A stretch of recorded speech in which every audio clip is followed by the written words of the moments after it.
células de Schwann. Si hay mielina, se acelera la velocidad de conducción. ¿Por qué se llaman así? Células de Schwann se llaman así es porque ese señor, Friedrich Theodor Schwann, que tenía pues varias carreras, anatomía, fisiología, histología, él fue el que descubrió estas células. Y esas células, él pertenecía a un imperio que ya no existe, el imperio prusiano, y el imperio prusiano se caracteriza por eso, eran las charreteras del imperio prusiano. Entonces esta era la bandera de Prusia y así era como vestían los prusianos en su época. Él lo descubrió y esa estructura es entonces la que permite formar mielina en el periférico.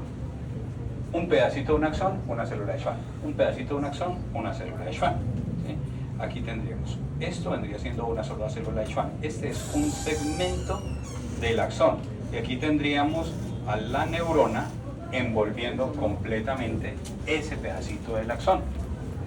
Eso es entonces lo que lo están mostrando acá. Waxman, ¿qué dice? ¿Cómo es? Este es un pedacito de un axón. Ese pedacito de ese axón, está envuelto por esto que se llama una célula de Schwann.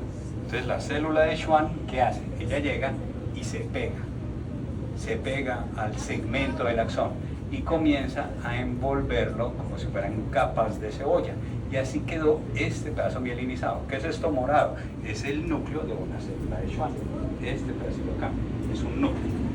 Y ahí ya tendríamos entonces la forma como mieliniza la célula de Schwann, que es muy distinta a la del oligodendrocito. Un axón, en la parte donde se une la célula de Schwann, que es este mesoaxón, el núcleo, toda esta es la célula de Schwann. Entonces ella con su citoplasma comienza a envolver, formando diferentes capas de cebolla, y esto sería un compuesto que es fundamentalmente lipídico, pero también puede contener algunas proteínas. Y así ya dejo como aislado este pedazo de cobre que vendría siendo el axón, y ya lo dejo aquí entonces bien protegido. Cuando tengo eso, este pedacito del axón ya mielinizado, puedo mejorar la velocidad de conducción. Esto es una vaina de mielina, esto es otra vaina de mielina. Este espacio acá, ¿cómo se llama? Nodo de Rambier. Nodo de Rambier, por este señor, un investigador francés, médico, histólogo, anatomista. ¿Qué hizo Rambier? Cogió ranas, cogió nervios ciáticos de ranas, les metió un ácido, y después de eso ya llegó y pudo mirarlo al microscopio, y así ya pudo ver que el nervio ciático tenía por acá como unas estrangulaciones, como si fuera una cadena de salchichitas, y en nombre de él fue que se le dio esto del nodo de Rambier. Acá están mostrando las dos células que mielinizan, Schwann y oligodendrocitos. Esto que están mostrando aquí arriba, ¿cuál de las dos es? Schwann. Esto de aquí abajo, oligodendrocitos. ¿Y por qué les he insistido tanto en las diferencias de las dos? Por lo siguiente, vamos acá. Oligodendrocito pueden mielinizar entre 3 hasta 60 neuronas. Puede ser muchas neuronas en muchos segmentos. Schwann lo que hace, bueno, y esto está en el periférico y esto está en el central. Schwann lo que hace es solamente un segmento de una neurona.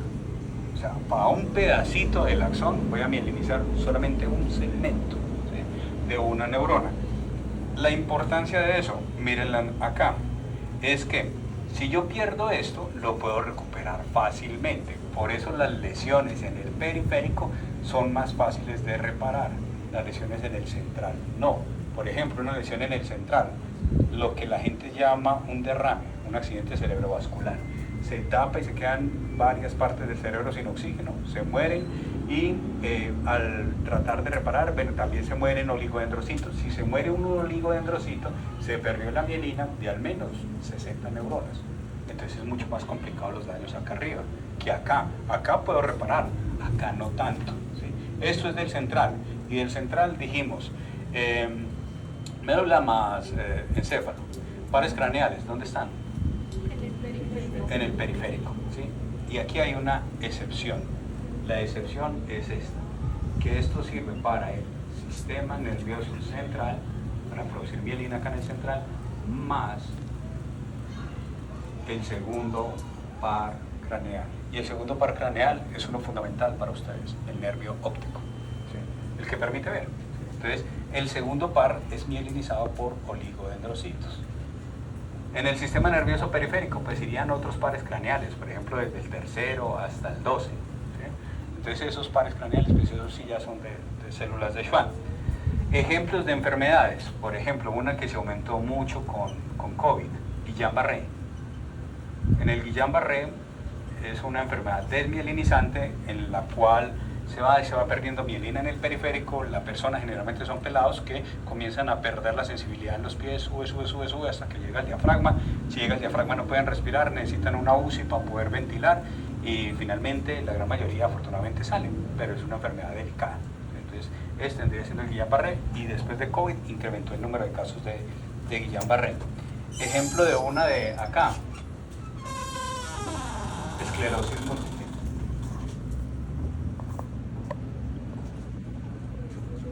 ¿Recuerdan hace mucho tiempo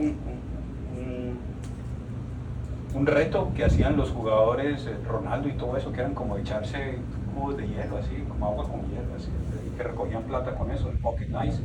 Esa era plata para recoger, para hacer estudios sobre esclerosis múltiple. Ya les muestro un ejemplo de esclerosis múltiple. Microfotografía, un axón, vaina de mielina. Si una célula tiene mielina, entonces, ¿qué es lo que pasa? Que la información puede viajar muy rápido. ¿Por qué? Porque puede viajar en forma saltatoria. Como este cangurito, puede viajar aquí más o menos a 400 kilómetros por hora, muy rápido. Entonces viaja muy rápido. Si no tiene mielina, ya le toca ir pasito a pasito por cada parte del axón y se demora más. Entonces, por ejemplo, aquí sería como el caracol. Ejemplo aquí, 4 kilómetros por hora. Entonces, las neuronas que han perdido su mielina pierden su velocidad de conducción. Entonces, tienen aquí.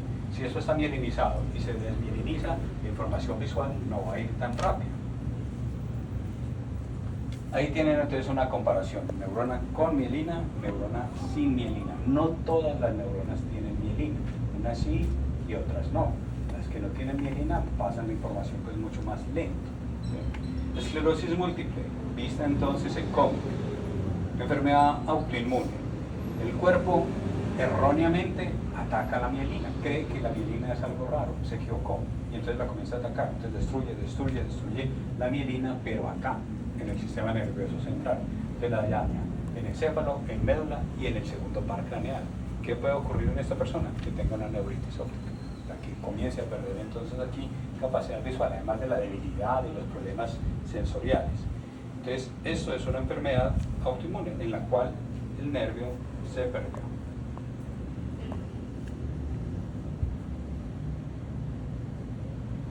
Esta no es para ustedes. Y ahí tendríamos la forma como se vería un nervio periférico visto en microscopio. Entonces, un nervio periférico está hecho de millones y millones y millones de axones. Cada axón vendría siendo esto, que sería como un barquillo. La corteza del barquillo sería la mielina y el centro chocolatoso del barquillo vendría siendo el axón. Y así se van juntando una gran cantidad. Ejemplos de enfermedad con mielina, para ya después en Semana Santa que se la vean, el aceite de Lorenzo, viejito, sí, la película no es que sea muy nueva, es con Nick Nolte y Susan Sarandon. Resumida, supongamos, no es la parte real, pero digamos que él es obrero de construcción y ella es secretaria de un colegio, no tienen ni idea de salud, tienen un niño, Lorenzo, y cuando lo tienen, el niño crece muy bien hasta los 3, 5 años, y después a los 3, 5 años el niño para atrás, se cae, comienza a tener problemas motores, comienza a tener déficit, lo llevan a un pediatra, 2, 3, 4, 5, 10 médicos, ninguno le da con el diagnóstico. Llegan hasta donde uno que le dice, bueno, ya por fin, señora y señora O'Donnell, sabemos qué es lo que tiene su hijo. Y dice, ah, qué buen doctor, ¿qué es lo que tiene? Tiene una adrenoleucodistrofia. ¿Y qué es eso tan raro? Es una enfermedad en la cual el niño pierde mielina. Yo, bueno, siquiera, ya sabemos qué es, ¿qué va a hacer? Nada, a duras penas acabamos de descubrir la enfermedad. No sabemos más que eso. ¿Cómo se llama y qué es lo que está pasando? Época, porque esto es basado en hechos reales, en que el caso real ocurrió fue en 1984. Ellos, sin saber absolutamente nada de salud, se dedicaron a aprender bioquímica. La mielina tiene lípidos, entonces aprendamos bioquímica de lípidos. Y se volvieron los duros en aprender bioquímica de lípidos y la estructura de los lípidos y todo lo demás. Entonces miraron la forma y la estructura de la mielina y entonces dijeron, yo creo que podríamos sustituir esa mielina por una que tenga como esta forma, ¿sí? Pero ellos no eran químicos, entonces se consiguieron un viejito que sí era químico y entonces le dijeron, ¿usted es capaz de hacernos esta estructura molecular? El viejito le dijo, sí, va para esa, sí, y el viejito la hace. Cuando el viejito la hace, ya, el resto de la película que tiene que ver. Hasta ahí le digo, pero el problema es con mielina. El problema es con mielina. Entonces la mielina ayuda a que la velocidad de conducción sea mucho, mucho mejor. ¿Listo?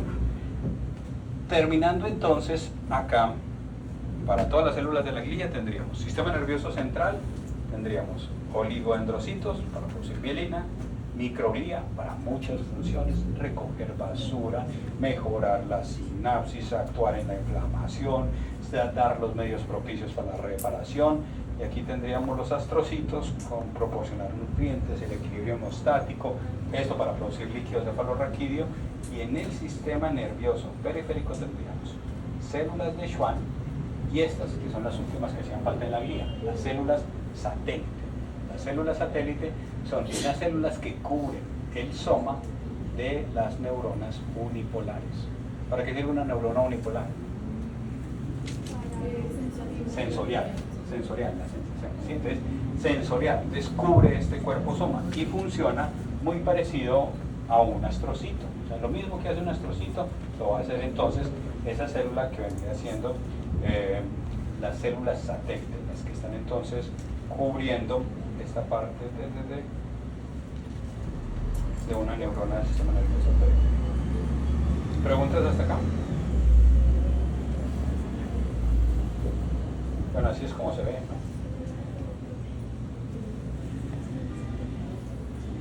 ¿no? Listo. Entonces, si no hay pregunta, empezamos.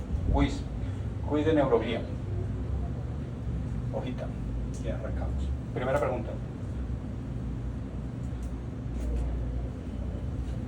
¿Cuáles células permiten dar el soporte metabólico a la neurona?